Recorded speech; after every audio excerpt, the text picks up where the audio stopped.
এটাই কি মোদের সোনার বাংলা? মোরা এক বৃন্তে দুটি কুসুম, হিন্দু মুসলমান। মুসলিম তার নয়নমণি, হিন্দু তাহার প্রাণ। কবিতার এই লাইনটা ভারী শুনতে লাগে বেশ। থাকবে শুধু নয়নমণি, হিন্দুরা সব প্রাণ বাঁচাতেই শেষ। কোথায় গেলেন কবি নজরুল, রবীন্দ্রনাথ নাই।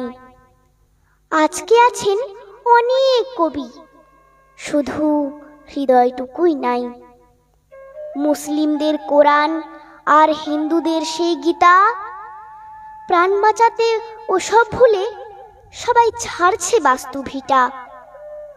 এটাই কি মোদের সোনার বাংলা? দেখতে লাগে বেশ। সবাই যদি ঘুমিয়ে থাকো, একদিন হবে শেষ।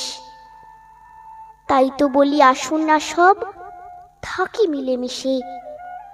তুমি যদি হও নয়নমণি, হিন্দুর দোষটা কিসের? বলো বলো, হিন্দুর দোষটা কিসের?